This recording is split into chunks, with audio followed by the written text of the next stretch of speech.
No, I can't do the tea. There's no water. Okay, I got water though. Ready? Are you? You want me there? I mean, we are a partnership. It is a sisterhood. Right. It's not a singlehood. Yep.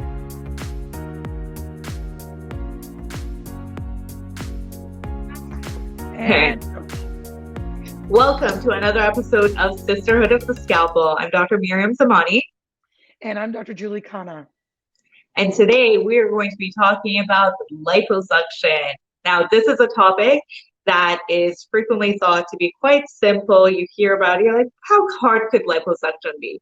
We're taking out just some fat, right? That's all there is to it. But today we're here to tell you that there's so many layers, pun intended, and you might get that later, to liposuction, and that why you need to speak to and see an expert when you're thinking about undergoing liposuction, because as good as the results can be and as much of a change, positive change you can achieve with it, there is some definite room for pitfalls and errors. So it's really important to make sure that you have the right information when it comes to liposuction.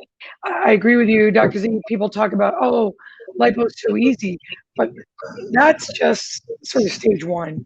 And lipo can be spectacular and a real expertise operation if it's done right. And that's what we want to talk about today.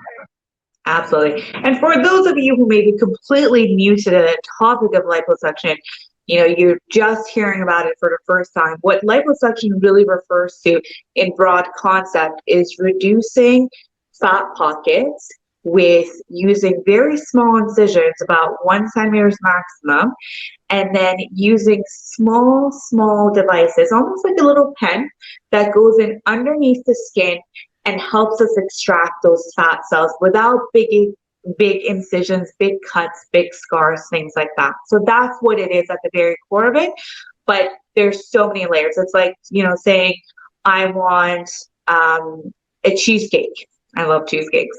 Well, okay, great. We know what a cheesecake is, what a New York cheesecake is, but do you want a cherry cheesecake? Do you want a Nutella cheesecake? Do you want it with a graham crust, or do you want it? So there can be many layers. Lots of options. Exactly. And I think that's what we like to do here at ICLS. Like, we like to look at options, but there are some basics that we think are basics and many people don't. So let's go to the first side, Dr. Z. So the first thing I want to talk about is layers of fat. And when we talk about liposuction, if the general population is talking about liposuction, they are talking about reducing fat in a global sense. And when we look at fat, we have superficial fat and we have deep fat. And normally people are talking about reducing just the deep fat. And you'll often hear, oh, liposuction has problems, ridging, irregularities, weird ripples. That's because people inadvertently or mistakenly get in that superficial fat when they weren't planning on it. And they're not using the right technologies and the right techniques. This is really an important slide, because in different areas of our body, there are different layers of fat. And there are some layers where the deep fat is thicker, and there are some layers where the superficial fat is thicker. And I want you to point out really down by the lower leg on the right-hand side there, you're going to see there's really little deep fat. And as in training, and Dr. Z, I know you had this too, we were told these were no man's zones or no woman's zones. No woman's zones. You don't go there with lipo because you can cause a problem. Well, what we didn't understand is, sure, you can go in there with lipo, but you got to be precise, and you can't use your deep techniques in these superficial techniques because you're going to run into trouble. Exactly. And some of those troubles that we do see here, and that, you know, we're tasked with correcting often when patients come to see us at ICLS, are things like having ridges or contour irregularities, rippling, where we don't want to see that. So these can be quite difficult issues to correct. So the best way to go about it is do your research in advance and see someone who understands these different layers, who understands the techniques that are required, so you don't run into these difficulties to begin with, because they can be quite difficult to correct. So let's talk about Vaser, because when we talk about how we do liposuction, we're going to go through, Dr. Z, you want to go through this video a little bit? Absolutely. So a typical liposuction involves putting in some fluid to expand the space that you're seeing. So this is the layer that contains the fat underneath the skin. With Vaser, what you're seeing here is that we have a little wand that goes in underneath the skin and uses ultrasound energy to help break up that fat. It's like shaking grapes to let the little grapes fall off the vine. Much similar concept. But in addition, the ultrasound energy actually has some heat energy that exerts underneath the skin and helps to give us skin tightening. Once we've utilized that ultrasound probe, then we go in with our standard liposuction wand or cannula, and then we can smoothly extract those fat cells that have been shaken loose. So what Vaser allows us to do is that it allows us to have that smooth extraction of the fat cells because they've already been shaken loose. It also really makes those fat cells, because it gives so little disruption because they were gently shaken off the vine first. It gives them great viability. So in cases where we love doing this as a part of our surgery is taking fat from an unwanted location and putting it into a more wanted location, for example, for blood enhancement, for breast enhancement, for males in terms of muscular definition, the chest area as well. It gives those fat cells more viability, so they're more likely to survive and take very nicely. Also, the most critical part of Vaser that we really do love is that skin tightening component. With a standard liposuction that typically is done, or what I like to call the basic liposuction, we know we get about 5% of skin tightening, much like for women out there who've experienced pregnancy. When you're after your childbirth, your tummy does come back. There's a little bit of that skin tightening that does occur, but that's about 5%, right? When we have the ultrasound energy underneath it with the Vaser, we're closer to 15%. And we also have other adjuncts, such as our Scarlet skin tightening with using a radio frequency device, such as J Plasma or Body Type, that helps us amp that up to even 30% of skin tightening where it's needed. So that's a big. That's for another video. We're going to do RF on another video, but it's a little teaser, so listen up for that. Yeah, for sure. I think the other thing that's really important, what we were talking about Vaser, is yes, it gently shakes those fat cells out. But why is that important? Because if you think of the branches or the things that you saw between the fat cells, the structure, that's where the nerves, the arteries, the veins are. So when we use Vaser, we have less bruising, less bleeding, and better fat. And why doesn't everyone use it? That's a very good question. We use Vaser everywhere because we really firmly believe it's better for our patients. Better skin tightening, less bleeding, better fat for fat grafting. Those are the reasons that we use Vaser every day, everywhere. And sometimes, to be honest, we forget to even talk about it because it's such a norm for us. And we forget that 99% of the population doesn't use it. So there's an ICLS difference that we don't even appreciate because we just think, oh, isn't that normal? It's like, no, it's not. Exactly. And like everything that has its pros and cons, one of the things about Vaser that we do talk about, and again, this is where doing your research before surgery is very important because you want someone who's experienced in using these devices. I mean, we've had Vaser for here since 2012 or 13. Can't remember exactly when, but it's been a long time. And I think your experience with anything, the more experience you have, the better we are. Actually, here's a funny story. My first, because Vaser is ultrasound-based energy. My first, okay, this is very embarrassing. My first ultrasound-based liposuction machine, I bought in 1996 in Paris. Isn't that bad? Like, that's just crazy. We're going to move on from that. We're going to move on. I know. Let's not maybe I might show Dr. Z a picture of that trip where it's quite hilarious. Dr. Mulholland and I were there together. I got a pre and post 20 years later, actually more than 20 years later, a pre and post picture. I'll put that up to make you guys laugh. Okay, so let's keep going. Okay. So we're using Vaser energy. We're thinking about anatomy. We're using something that's giving us skin tightening, and we use other adjunct skin tightening when we need it. But now let's just go back to lipo. So when we talk about lipo, we think of 3 ways of doing lipo. So Dr. Z, talk to us about the first way we do lipo. The first way we do lipo is what we like to call contour liposuction. And this is when we're talking about the different layers of fat that we have. With contour liposuction, we are just targeting the deep fat layers. And what this allows us to do is to really nicely reduce the size of certain pockets of fat. And in some body zones, like we talked about earlier, it's mostly that deeper fat pocket that is of concern and becomes problematic. There's not much of superficial fat that we need to address. Great areas where we really like to use this are places such as in the neck area, the submental liposuction. For example, in this patient, you can see how just using a little bit of fat reduction in that deeper pocket has allowed us to give that better jawline definition. And you can actually also see the skin retraction that we've achieved with the Vaser to give that distinction between the lower jawline and the neck, the nice shadowing that we're seeing there. Sorry, go ahead, Dr. Steve. Go ahead. We can use it in different areas as well. So another great pocket that we really love to use this in is the arms. This helps us really reduce that size, that extra sort of hanging pocket of fat and extra skin that we have. This is an area where we really don't want to be addressing the superficial fat because there really isn't that much that we need to be doing here. But we can do it in certain areas to enhance the arm definition as well. We'll get into that a little bit later. We also have another option where, sure, we talked about it, that there are areas where we have both that deeper fat and superficial fat, such as in your tummy area, in your abdomen area. And this comes down to, we're always believe that any liposuction procedure, one of the most important things is it's not a replacement for good health and exercise. It is in addition to it. But there are some people who are stuck.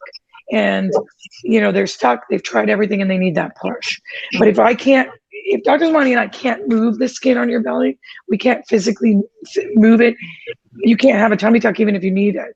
So this sometimes can be used with that. But let's talk about the next level. So the next level is when we start not just debulking you. So if you think of contour as just taking the deep fat down, it's your size, a little bit smaller.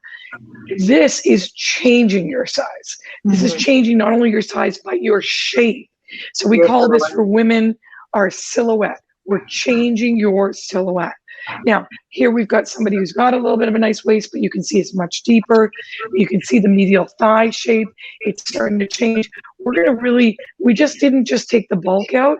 Now we're going the next step. And if we can see the next slide, you can see, look at that tummy. It's really brought it in. And I'm going to just talk about one thing that's really important when we're looking at tummy and lipo. There is a part of fat called visceral fat. That is inside the abdomen, around the stomach, the bowels, the uterus, in men and women that we can't touch with lipo. And you have to understand that is only with weight loss, and that's why we need to partner together. But what we're dealing with is what's on top of the muscle. And you can see in this young lady, we've got that tummy in, but look at her back. Look at that change in shape. Look at the buttock. We added a little volume. We're not making Kim Kardashian unless that's what you're looking for. What we're doing is changing your silhouette to a more curvaceous, more sort of sexy silhouette. And if we look at the next one, you can really see one of the things that's been a challenge are those little, the badoom on the side, or that kind of square buttock. We can really change that with our silhouette liposuction and really give a beautiful shape. And we can vary this. Dr. Zamani and I will say, do you want more athletic, more square, more upside down heart, all of these different things. And I look back on this patient, and this one is a few years ago, we would have added some more radio frequency now that we love for skin tightening as well, to even enhance that result a little bit more. But this is the difference. This is not just debulking you and making you smaller. This is changing your shape. And this is doing that superficial fat after. So think of it in stages. The next stage is that silhouette, changing that superficial fat. And this is important because this is what people advertise as BBL. So BBL is Brazilian butt lift. This is it. but it's not just Brazilian, and it's not just fat grafting to the buttock. And we're going to do another session on that really specifically, but this is really important because this is just doing a 360. It's not just focusing only on the buttock. So if we look at silhouette lipo, it's a 360 approach. It's also adding your Brazilian butt lift so you can get that wow shape change. So now we don't want wow, we want, oh my God, wow. Well, before we go on before we do that, we got to talk about our boys. The men also look for obvious changes, sometimes to their bodies as well. We respect that. And we know this is an integral part. Why is this different? So this is called physique liposuction. And we've made a point of giving it different terminology because we recognize that it's not the same shape. We prefer to maintain a more masculine shape for men.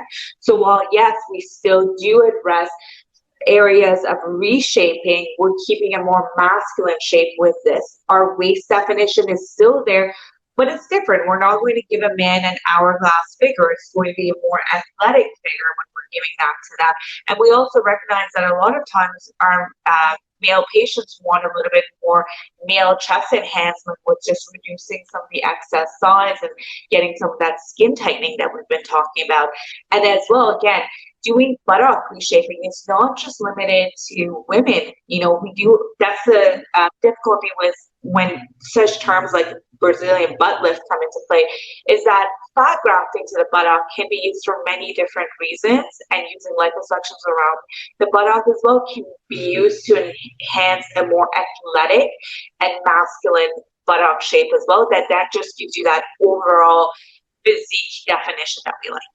Absolutely. And if you look on your slide on the left, you know, look at the breast shape, how far the breasts are sticking out. Look at the tummy shape. And this is just doing our deep and superficial. This isn't going to our next level. And it really can change a body and a shape and a sense of athleticism and give you that nice physique. Now, let's go for the fun one. I don't Here's know. a really fun ready one. for it? I don't know if they're ready for it. We're ready for it. So this is a technique that, you know, has been pioneered worldwide. And one of my great friends is Alfredo Hoyos from Colombia, who taught me this. And I've, you know, been with him many times. But this is, okay, if you look at the gentleman here on our left, this is somebody 15 years ago, I wouldn't have offered lipo to. Like, what am I going to do? He looks great. But he had issues and concerns and loose skin and little pockets. And without Vaser and without understanding muscular etching, he it's going to get into trouble with ripples and problems. So this is muscular etching. This is carving out the muscles that are underneath. And this is really important. This is not carving out a chicklet looking six pack. This is unveiling what you've got underneath. And that's a big difference. So this is where technique becomes really, really important. If you look at this young man, he looks amazing, but look at left to right. Those are his abs. Those are his obliques. And you can see the subtle differences. That's normal. And this does not look fake because it's not. It's enhancing his result. Look at his chest, much more flat, more pec definition. This is what we can do with muscular etching. And this is always, again, deep debulking, superficial, but now carving out those muscle pockets to define them, and then adding that radio frequency that we're so excited about to just giving that finish skin tightening that we really need when we're doing this technique. And this is all part of our muscular etching. But even here, look at the shape of the chest. It's gone from being bottom heavy to being a little bit more top heavy. Subtle musculature. Look at his deltoids. Look at all these areas that we've given definition. We add a little fat there just to help give that natural bulk. And we lipo that arm. We help show the hard work that's already there. And this is for girls too. For the men. Exactly. This is for women. And this is a difference, right? We have to understand this is where, again, that open line communication is really important. Some of our female patients do want a very much more chiseled ab. And a lot of them want just more subtle, but still distinct muscle definition like you're seeing here. She just looks like she's in great shape. It looks natural, and it looks like it suits her body. And I think that's really critical, because we do, talking to patients, talking about what works for you and your body, respecting your body, right? Mhm. And teamwork. And this is really what we're all about. What's the ICLS difference? The ICLS difference is we listen, we have options, and together as a team, we pick the right thing for you. And again, like, every woman doesn't want to have a hard definition of their abs, but we do want some. A lot of us do want that. And this just unveils the hard work that's underneath there. It's not a replacement for it. And look at this buttock. Like, this is a much more athletic buttock. We didn't want the too bottom heavy. We wanted more square, a little bit more athletic. And we wanted that waist. Look how long that old buttock on the left looks like it started at the waist and kept going. And we've really, really changed that. So this is fun. I mean, and Dr. Z and I love doing this, because this is like sculpture. And this is really what makes my job a lot of fun, makes Dr. Z's job fun. So when people tell us lipo is lipo, we're going to go, sorry, it is not. That's just entry level. This is what lipo can be. And we've got to pick and choose what's right for you. Mm-hmm. And this is also doing, as part of it, we talked about how defined the male patient was in terms of their arms, but we know, we've had Michelle Obama, we've had Jennifer Aniston. Oh, yeah. We want that shoulder definition, we want the tricep definition. So we do the same for women as well. But again, it's talking to them, knowing their preferences and how much we want to enhance each area. So it's knowing that there are options out there, that it's not just looking at little pockets here and there. It's about looking at your shape, your figure, head to toe, and really talking about that, and really looking at you as an individual and what suits your body. That's really critical. Surgeries are that's the ICLS difference. That's the ICLS. That's it. We do things that are specific to you. It's bespoke surgery. And that's really what you should expect from your surgeon as well. So I hope this has been informative, and I hope you've learned a lot about liposuction, and that all liposuctions are not the same. Mm-hmm. And there are gradations, and there are variations, and there is aggressiveness, and there is skin tightening, and there's tummy tucks. We'll talk about that too later. And together we've got to choose what's right for you. And I hope you got excited. I hope you learned a little bit. If you have questions for Dr. Zamani and I, please don't hesitate to send us a DM, send us a message on any of our platforms at ICLS, at Sisterhood of the Scalpel. If you've got a suggestion for another topic, we're here for you. And we're really, really, really excited to continue. And we're committing to Sisterhood of the Scalpel.